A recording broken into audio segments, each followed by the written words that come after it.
It's the Michael Patrick Leahy Show, broadcasting live from downtown Nashville. Now, here's Michael Patrick Leahy. And welcome back to the Michael Patrick Leahy Show. Hey, we want to talk a little bit in this Tennessee bonus hour about the delightful changes in media that are coming about.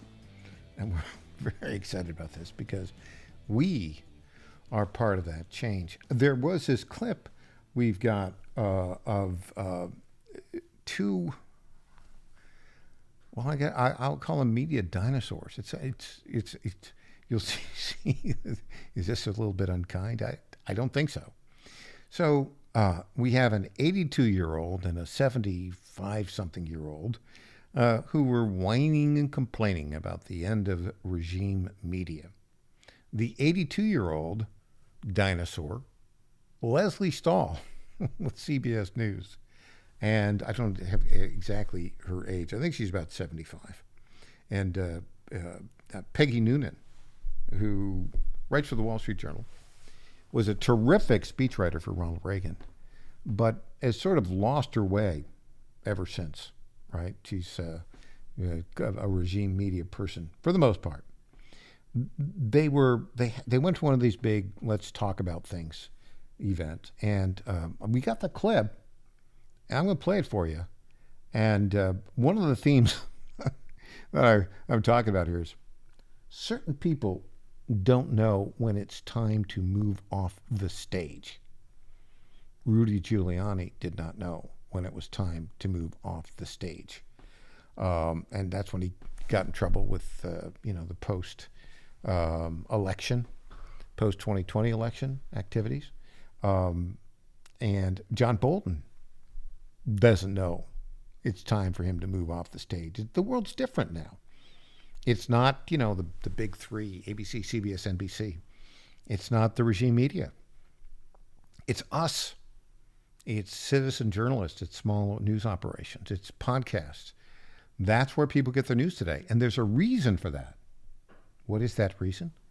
Well, because the regime media is not credible. So here we have a clip. I'm going to play entirety. It's about 2.5 minutes of Leslie Stahl, 82-year-old Leslie Stahl, talking with 70-something Peggy Noonan and whining about the basically the decline of the regime media. Here we go. But they're fraying. Almost everything you said is fraying. The press fraying, you're saying. Fraying. Yeah, totally. And has been and as I said, for 20 years. Well, the press for 20 nothing's going to stop you from being the free press. Well, you really are a sunny person, aren't you? Sunny.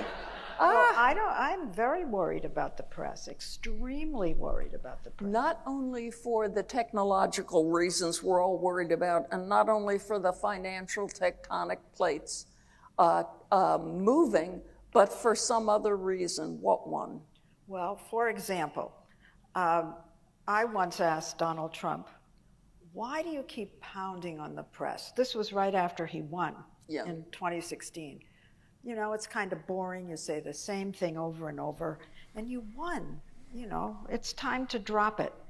Why do you do it? And he said, I do it and I repeat it because the more I do that, the less people are going to believe you when you say negative things about me and whatever else. Totally. And it's happened.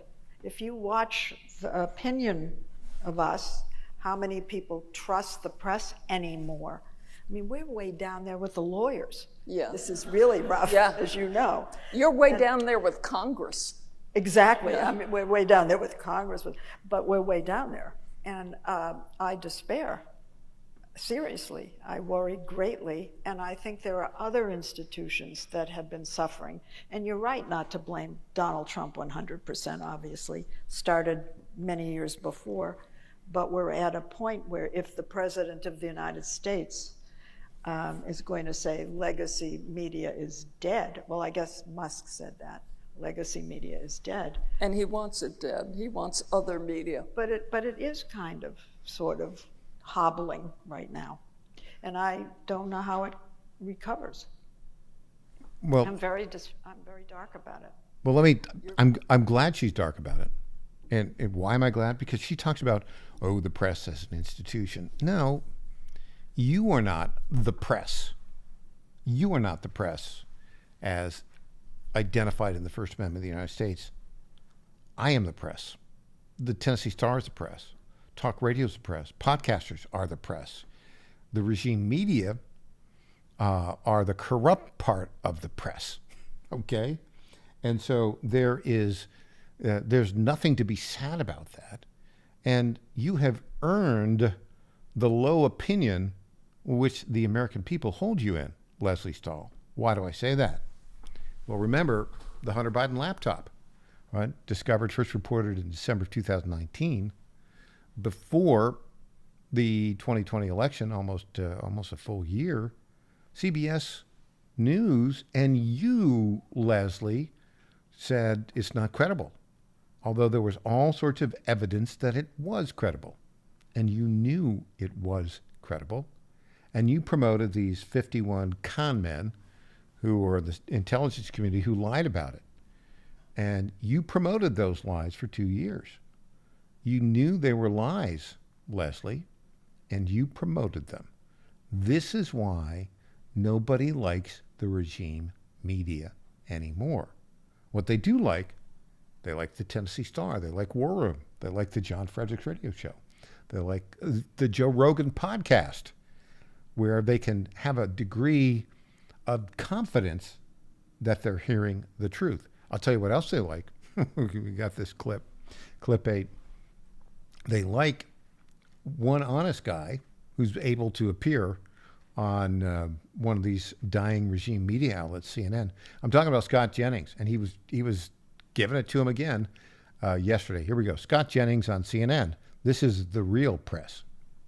Do you think they should release this manifesto? Oh, yeah, I don't mind. Because some of the other shootings we've had in this country and other places, Yes. we still don't know anything about the person who shot at Trump.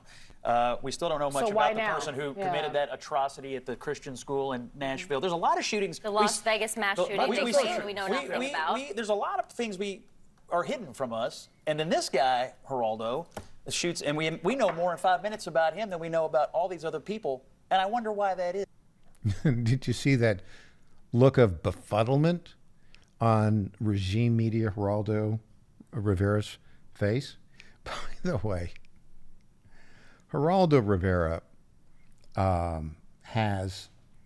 he's a big blowhard. How do I know that? He interviewed me once and totally misrepresented everything we were saying. This was back 2009. We were on, I think, Fox News Business during the start of the Tea Party movement, and he totally misrepresented everything I said. And I put him in his place, and he kind of shut up, just like he did there with Scott Jennings. This is the bottom line on this. It's the real press that matters. Speaking of the real press, Matt Taibbi, who got from Elon Musk all of the FBI Twitter files. We've got a clip here of Matt. That's the press. You don't have to agree with them on everything, but that's the press. Here we go, clip 6. The entire universe of Justice Department figures or intelligence figures that could have left their jobs and said, I'm not going to go along with Russiagate, which really involved not just the FBI, but many different bureaucracies. He was really the only one who raised his hand and said, yeah, I'm willing to put my name out there as somebody who is going to look at this from a different direction. And he went to go, to work with Devin Nunes, who at the time was the head of the House Intelligence Committee. That Republicans still controlled the House Intel Committee when Trump was in the early part of Trump's presidency, which was fortunate because that meant they had subpoena power to look at the origins. Okay, so who's that? Who's he talking about? He's talking about Kash Patel, who's about to become the director of the FBI and who is likely to release, shortly after he becomes the director of the FBI, the entire 1,000 pages of the Covenant Killer Manifesto. Hey, when we come back, we got more. I'm going to talk about Mark Andreessen. He's a tech guy, a multi-millionaire. He's got a point of view that you just got to listen to. I'm Michael Patrick Leahy. We're back after this.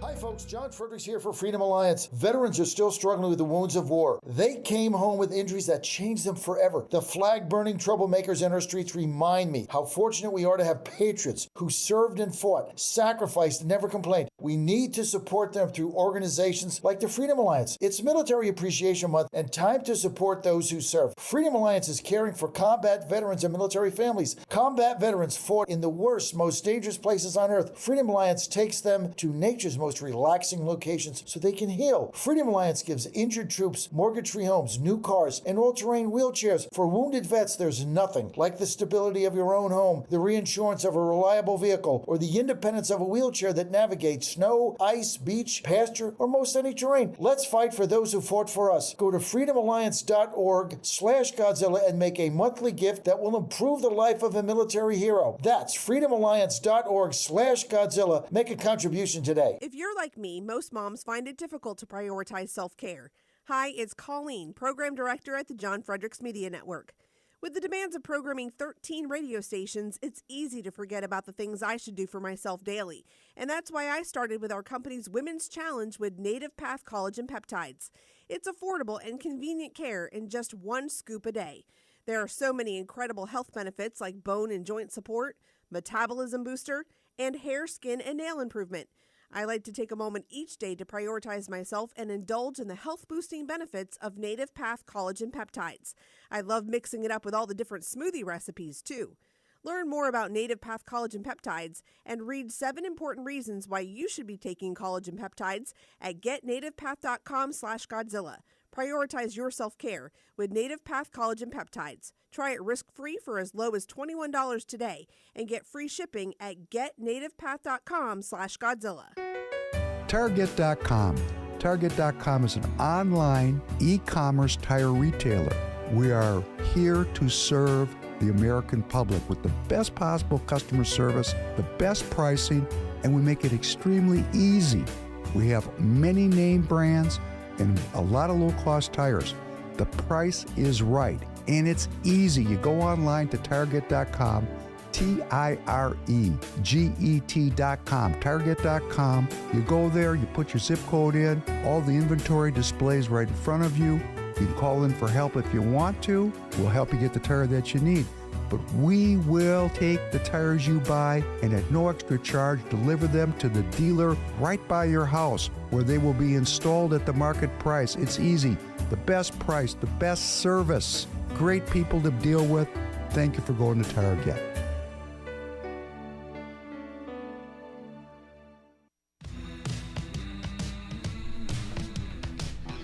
Welcome back to the Michael Patrick Leahy Show.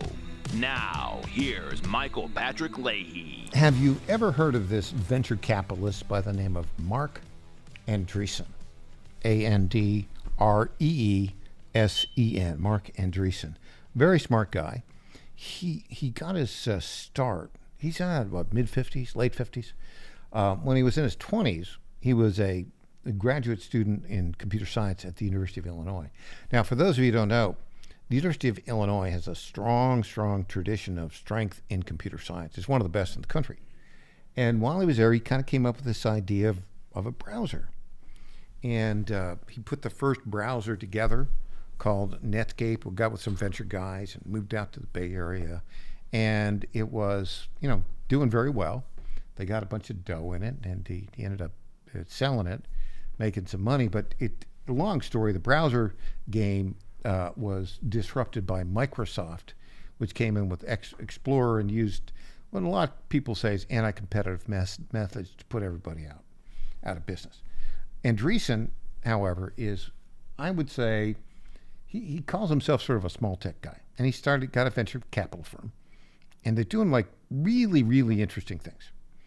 And he has a point of view, and he is not shy about sharing that point of view.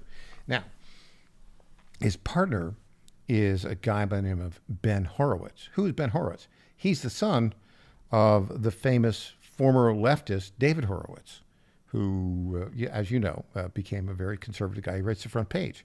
So they've got this firm out in Silicon Valley, and they got a lot of, young analysts. In fact, I came to be aware of them more when they hired a former Washington Post reporter, Stanford Business School grad, Kathy Boyle, who writes some really good stuff. You got to take a look at her. You can see her on X or Twitter.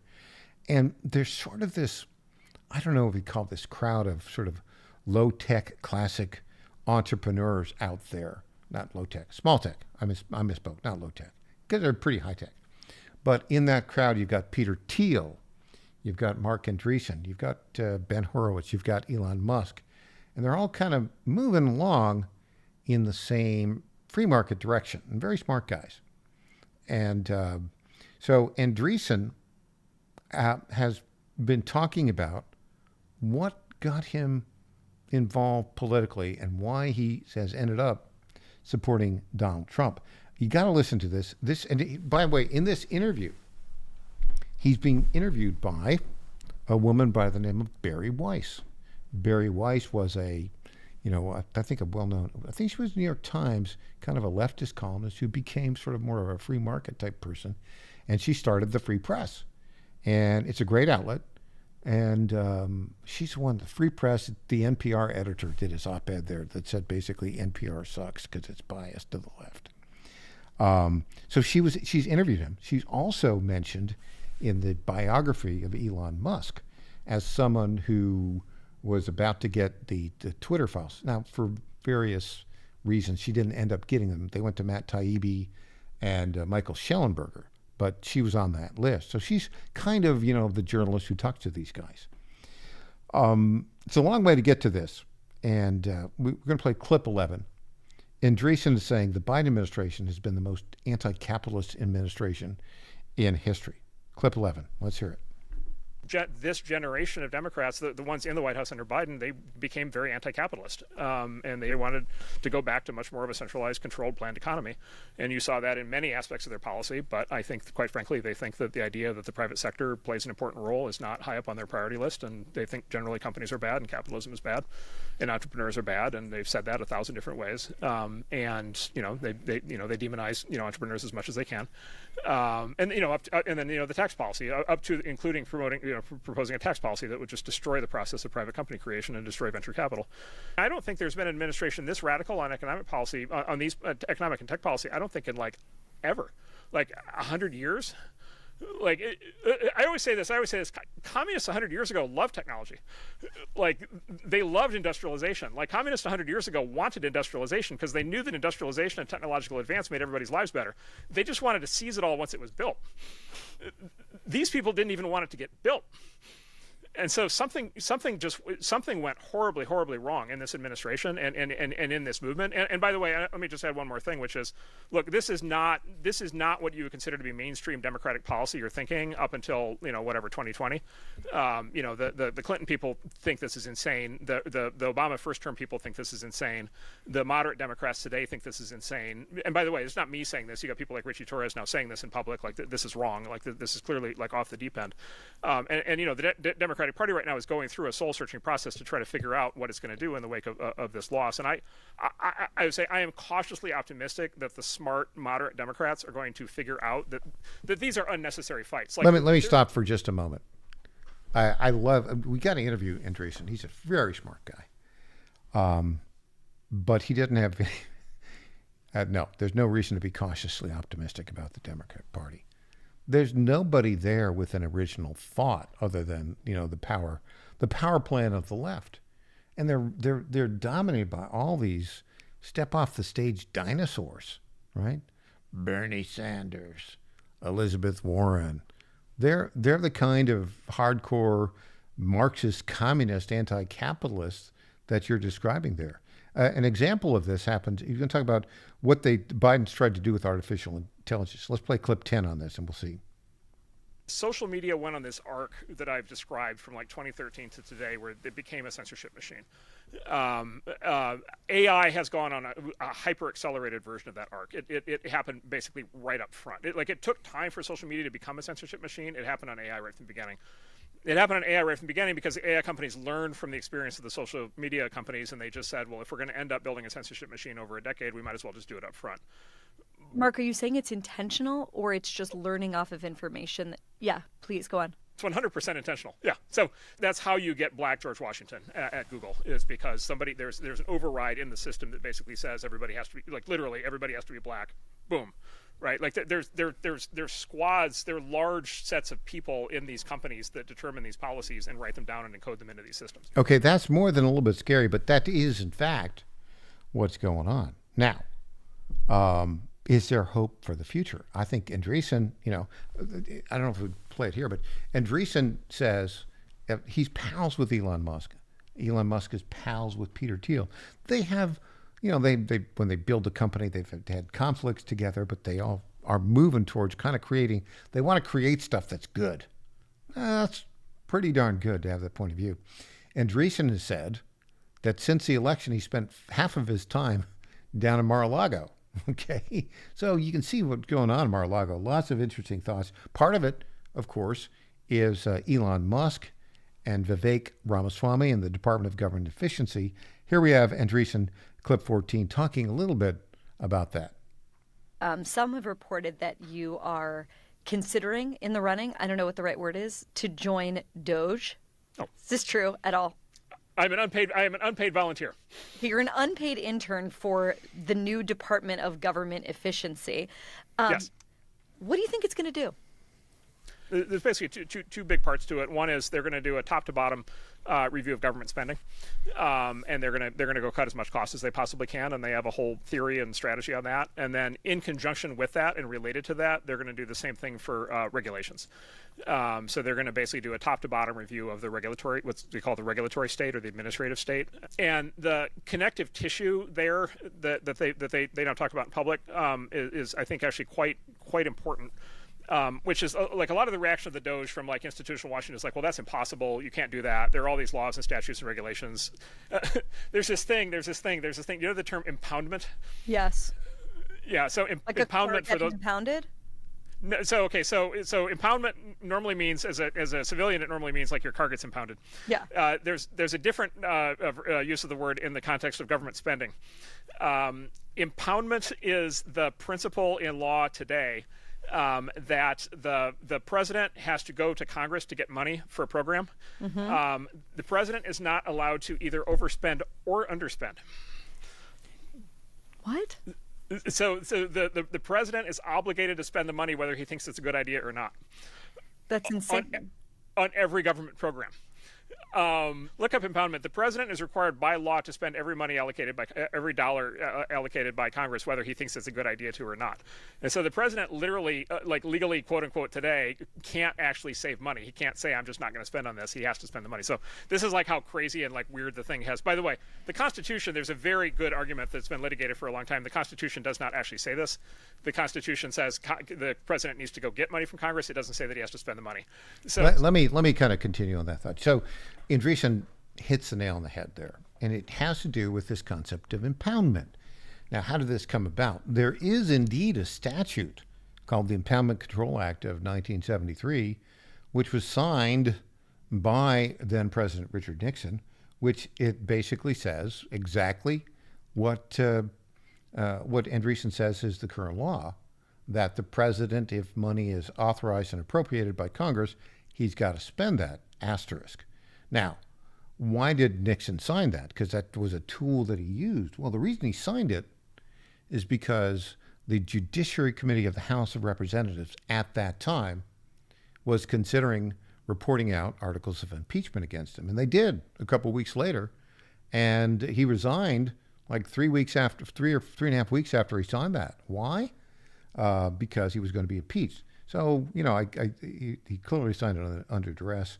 I do think, though, there's a constitutional argument against it. And I think Donald Trump and the Department of Governmental Efficiency, they're willing to challenge it. I think they've got a reasonable shot at winning a judicial challenge to that, and will be able to, in fact, impound funds appropriated by the Congress, which has to happen, in my view. When we come back, we'll give you a little bit more detail of what's going on with the Luigi Mangione, the alleged killer of the United Healthcare CEO. I'm Michael Patrick Leahy, back after this.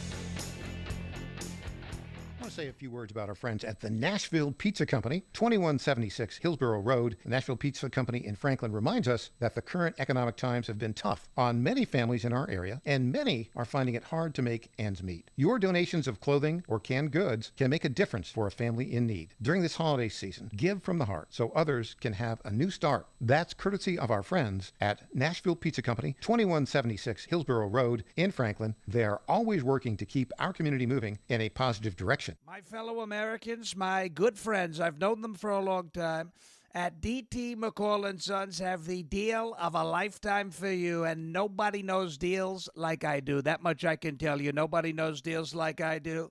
The lumber yards, they can hit you with hidden charges for up to $200 extra. They'll charge you for cords and hoses and haul-offs. Your money goes all over the place and out of the state, and most importantly, out of your pockets. How do they get away with that? I don't know how they do that, but on day one, if you buy from McCall's, we are going to stop the hidden charges as soon as you buy it. D.T. McCall & Sons has locations in Lebanon, Carthage, Lafayette, Cookeville, and Franklin, and they have been family-owned in Middle Tennessee for over 100 years.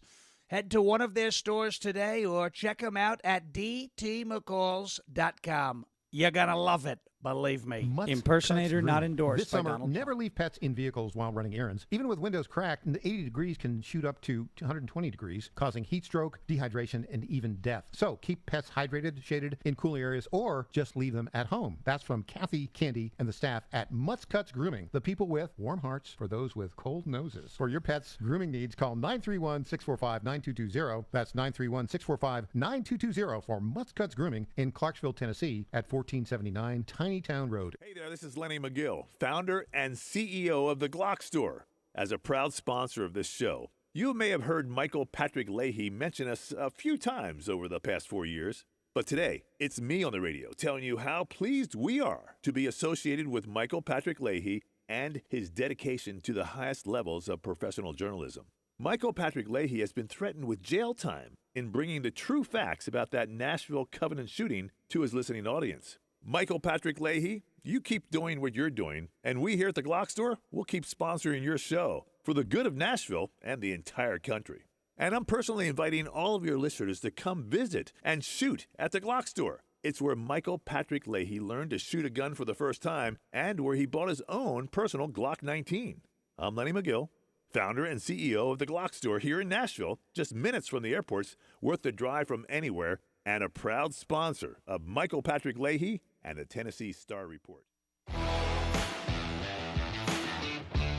Welcome back to the Michael Patrick Leahy Show. Now, here's Michael Patrick Leahy. Welcome back. We're going to go back to something of note that we talked about in our earlier hour, and that is the case of Luigi Mangione, who has been accused by the New York Police Department of murdering in cold blood on the streets of Manhattan in front of the Hilton Hotel just recently the CEO of United Healthcare, Brian Thompson, age 50, who, very sad for Thompson and his family, leaves behind a couple of kids. And but here's the story that is of note. A couple things we want to talk about. So people that know him, we'll talk a little bit about his background. Last night, Jesse Waters interviewed his former roommate. And the backstory on this is, so Luigi Mangione was born into a wealthy family in Baltimore. His grandfather was a successful real estate developer. They still own a lot of stuff, property, country clubs and nursing homes and all sorts of stuff. He was a graduate and valedictorian of a very expensive all-boys school called the Gilman School in 2016. From there, he went to the University of Pennsylvania, where he got a degree in computer science and engineering, and a bachelor's degree, and then a master's degree in that. So, a smart guy, asterisk. He went off to Hawaii, where he lived for a while, and apparently he made a living as a coder, okay? That freelance coder, I don't know exactly. But was also a physical fitness guy, did surfing.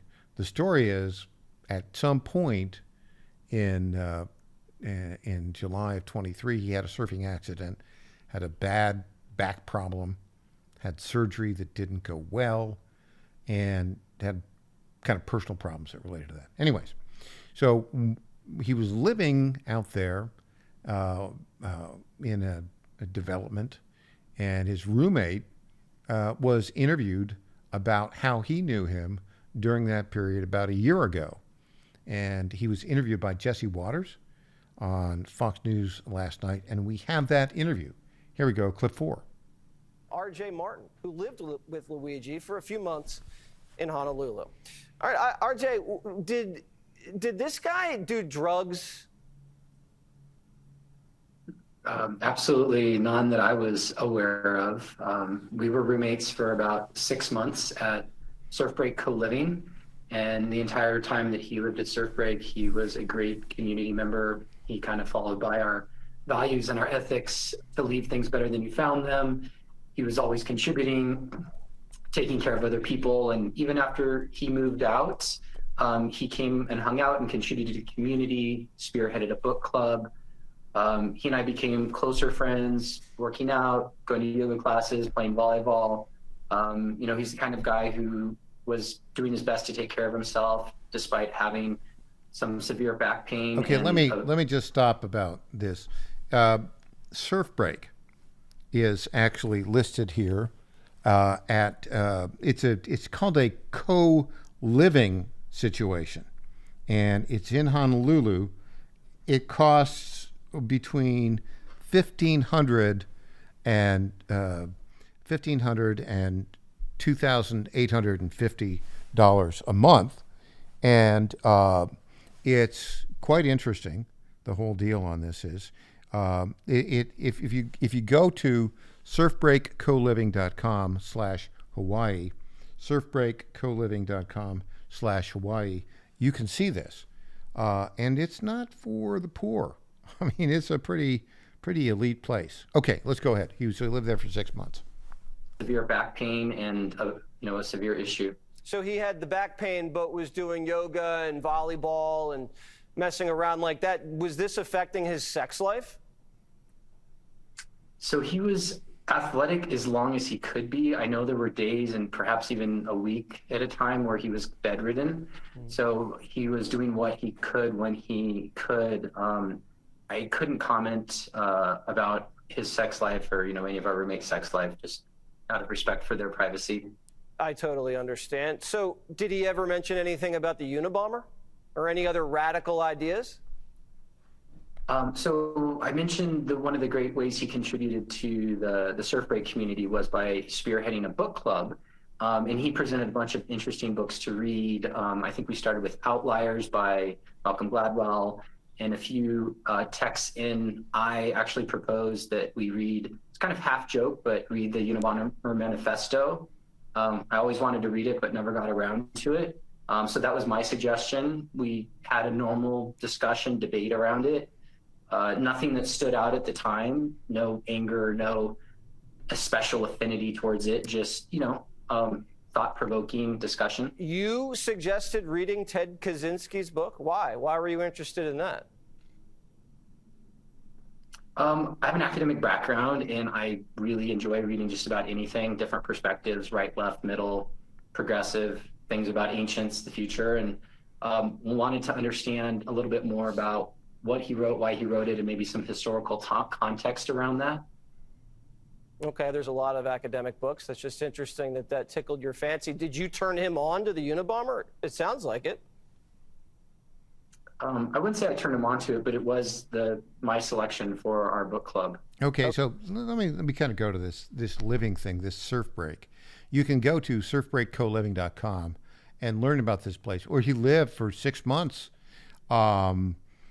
Surf Break, and if you go there, surfbreakcoliving.com, and you look at it, it's like the 40th floor penthouse of this, high rise in Honolulu with like beautiful views of the ocean. And it's interesting because it says they're a membership-based co-living club.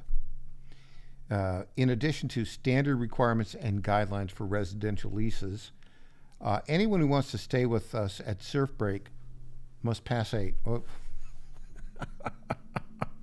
I got a vibe check for compatibility with our culture, okay? So you can't just book a room. And I think if you're invited, you get a phone conversation, so we get to know each other. Then you basically, you get a room. But I guess all you have is like a room, and then everything else is like, shared space. So co-living, right? I think we've seen some of these. Who should apply for membership? Well, let's talk about why Surf Break, what they say about it. And it kind of gives you a little insight into, talk about privilege. We know you work hard towards your success story, and Surf Break provides you the tools and spaces you need to feel your most inspired and get work done both independently and collaboratively. More than just a co-living space with private bedrooms, we're a community of dynamic, motivated, and talented creatives who seek experience and success through collaboration and travel. It looks like a spoiled rich kids club to me, right? This philosophy is woven into everything we do, which means we invest in our space and in you. From the moment you set foot in our spaces, you'll be introduced to a community of other success-driven adventurers. Who should apply for membership? Basically, we're a co-living space. Basically, we're sharing environment with other people. While we strongly comply with all anti-discrimination laws, most resident members are between the ages of 25 and 40, live without a partner, are self-sufficient, with ample incomes. No homeless need apply, and enjoy the Surf Break lifestyle by splitting their time between their private bedrooms and the shared common spaces. So we lived there for 6 months. It sounds like, sounds like a cool place to be. All right, so enough about the co-living situation there. Let's talk about where he is right now. So, Thomas Dickey, we're going to play this interview from CNN, and I'll interject for a minute, is a 30-year criminal defense attorney in Altoona, Pennsylvania. He's a graduate of Ohio Northern University Law School. On the range of law schools, it's like, number 200. But that doesn't mean anything in the context of who do you get to represent you if you're in Altoona, Pennsylvania, and you're charged with these charges, which involve the firearms charges locally in Pennsylvania, but now New York State has charged him with murder and wants to extradite him. And let's start off this, Caitlin Collins, who, not my favorite interviewer, but nonetheless, she got the gig and was interviewing Thomas Dickey. Here we go with that interview. Caitlin Collins interviewing Thomas Dickey, the attorney for Luigi Mangione, the alleged shooter of the United Healthcare CEO. My lead source tonight is the attorney who is representing Luigi Mangione, Thomas Dickey, and it's great to have you here, sir. I just want to say thank you. I know this has been moving very quickly, and you said earlier you were retained today to represent him. And so can you just tell us, how's your client doing in jail tonight? Well, Caitlin, thank you for having me. As I've been saying all day, if you put yourself, I tell everybody to use their common sense. Here we have a young man who is incarcerated without bail, as you alluded to, and apparently he's going to be charged with murder in the state of New York.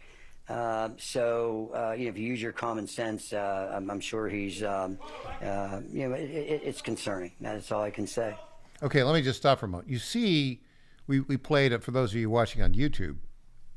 So he'd been arrested, and he was in jail, and they were transferring him to a booking entity there to talk to his attorney. As they moved him inside, he started yelling. And, it was sort of an angry yelling, let's be honest.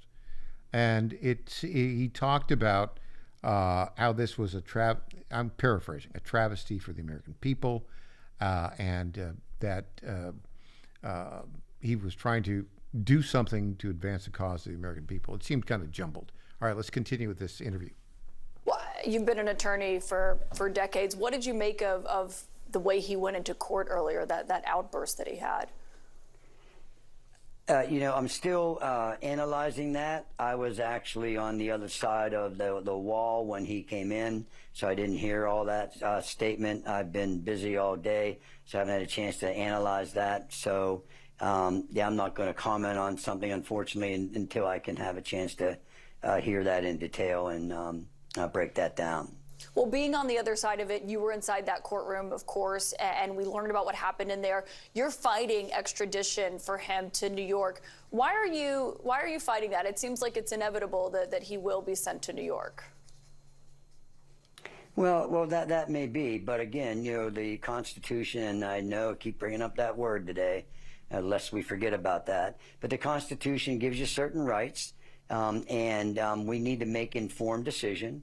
And the law permits, and the Constitution permits, that somebody in Luigi's position has the opportunity to look at evidence, make sure the government follows through a process, and that's what we're doing. So, again, I've been in this case probably about 12, 14 hours, maybe whatever, give or take, and I haven't seen a speck of evidence at all. I argued today at the extradition hearing. I still haven't received details about the charges. Okay, so let's just stop here. I think it's very important that this Luigi Mangione has been charged, but he is innocent until proven guilty, and he should receive every opportunity and every right that he has as somebody charged with a crime. So this is going to play out, but it's going to take a while to play out, and he should get every right that anybody who's charged with a crime has. Well, more when we get back. It'll be time for News Potpourri. I'm Michael Patrick Leahy.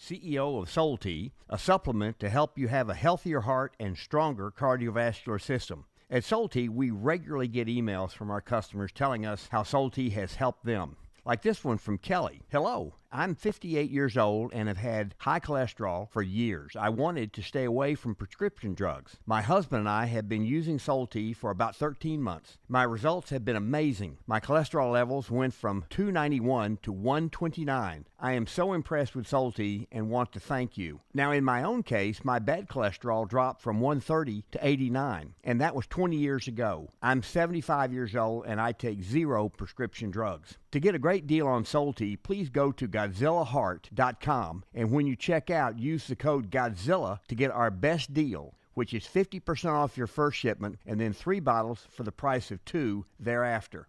You don't have to live with a broken heart. Do you suffer from Try declining Solti bone and today. joint health? Hi, it's Tina with the John Fredericks Media Network. And when I heard about our company's Women's Challenge, I jumped on the opportunity to test this amazing supplement that's already restoring my bone density, soothing my joint pain, and helping me regain lost mobility. I've experienced so many benefits in such a short time with Native Path Collagen Peptides because they support my bones and joints, boost my metabolism, and unleash the most radiant skin and hair since my 20s. In just 2 weeks, my knee stiffness is gone, and I'm already hitting the gym more aggressively.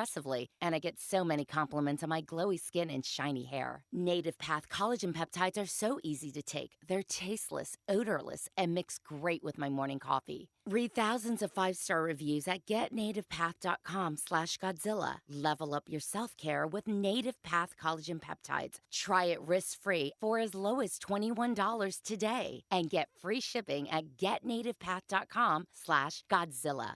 In 2008, the amount of concentrated time people could spend on a task without becoming distracted was 12 seconds. 5 years later, it was only 8 seconds, 1 second less than a goldfish.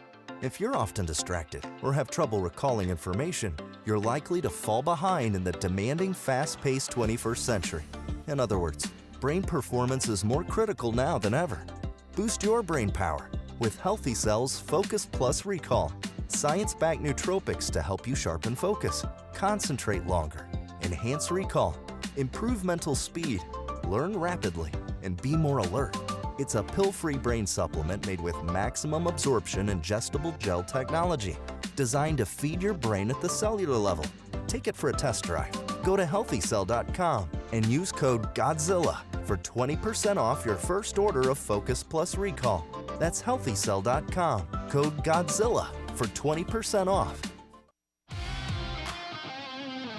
Welcome back to the Michael Patrick Leahy Show.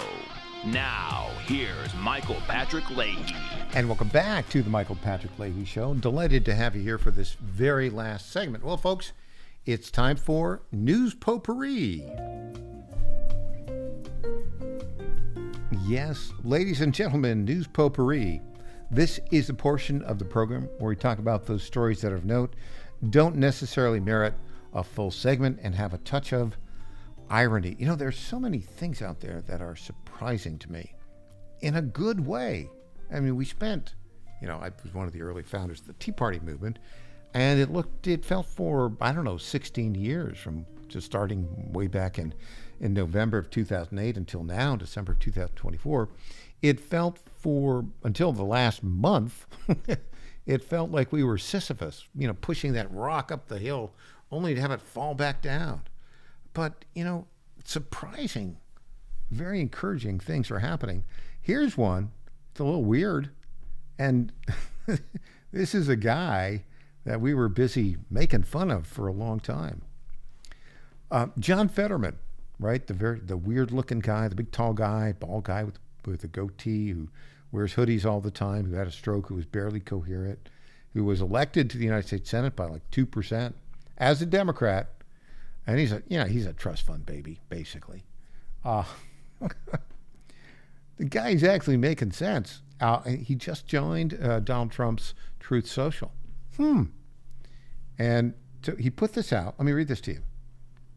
I'm going to have to edit it, okay, a little bit. My first truth. The Trump hush money and Hunter Biden cases were both BS, right? There's the edit. And pardons are appropriate.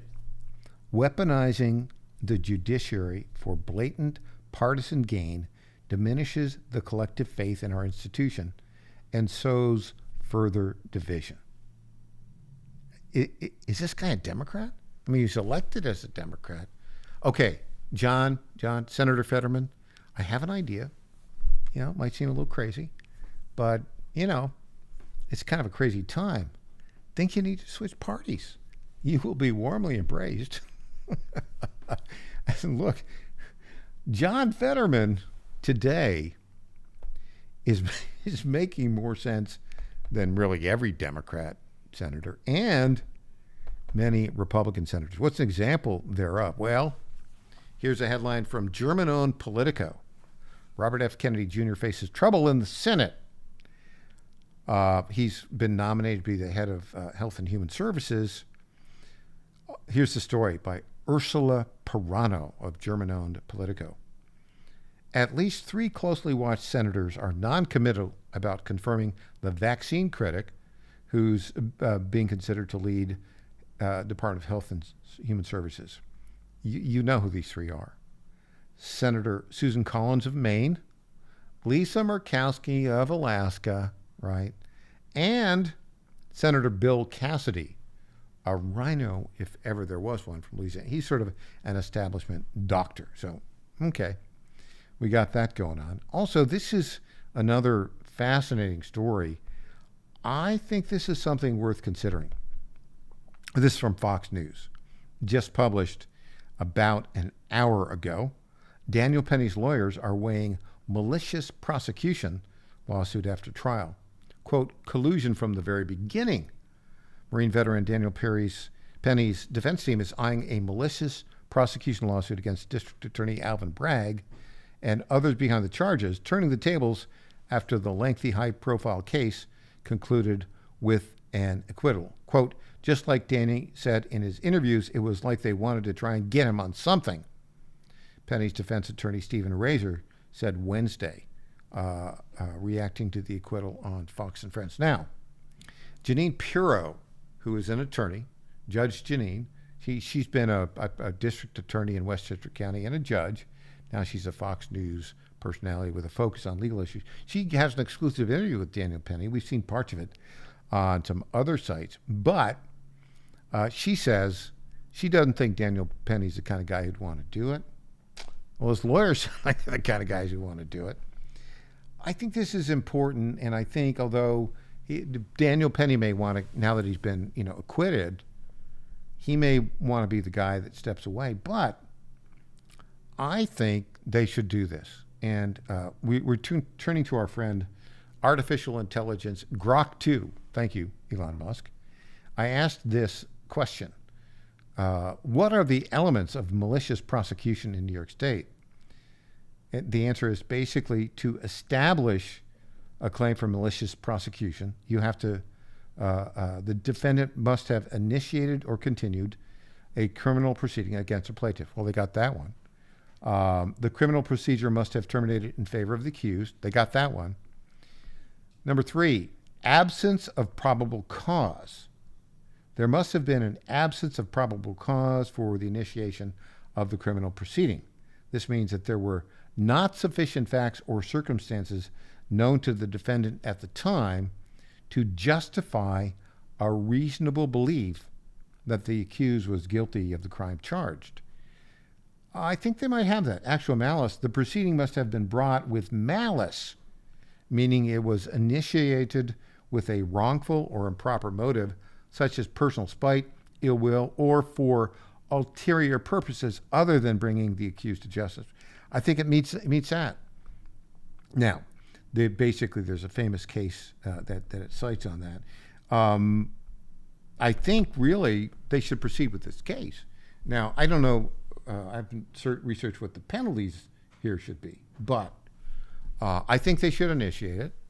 And I think in this instance, there was an absence of probable cause. They had 2 charges. One was manslaughter and criminally negligent homicide. They both have elements of intent, right? There was no intent on this guy's part.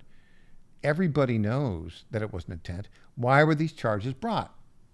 They were brought because there was political pressure from leftist groups, and it fit the political ideology of District Attorney Bragg. So there you go. I'm in favor. Prosecute. Right?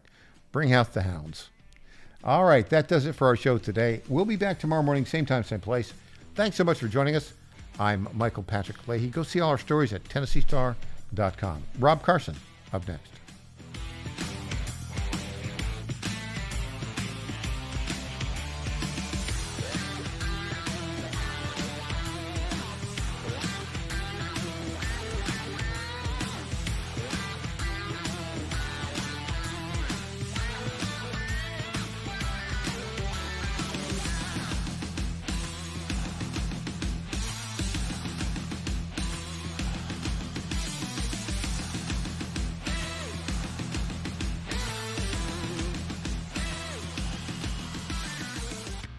This is Michael Patrick Leahy. I want to say a word about my good friend Dustin Damon. Dustin is the best handyman in Middle Tennessee. Call Dustin today at 724-683-4400. That's 724-683-4400 if you have a job around the house that you just haven't gotten around to. If you're busy like me, you just may not have the time to fix that broken mailbox, repair the back porch, or get that old light fixture back to working properly. Do what I did. Call Dustin Damon today at 724-683-4400, and he will bring his truck and tools to your house and get that job done lickety-split. Dustin's main service area is Williamson County and the southern part of Davidson County. So call Dustin Damon, the best handyman in Middle Tennessee today, at 724-683-4400.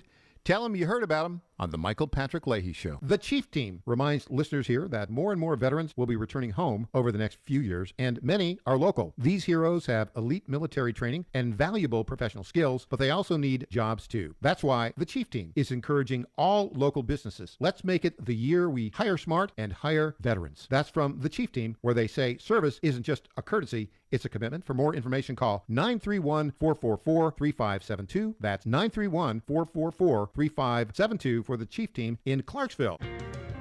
The Black preaching tradition is deeply connected to gospel music. PBS presents a new series hosted by Henry Louis Gates Jr., Gospel. Our singers preach and our preachers sing. Gospel is a prayer. It is our heart's cry to God in lyrics and song. You feel it deep down in your soul. Gospel. Streaming now on the PBS app.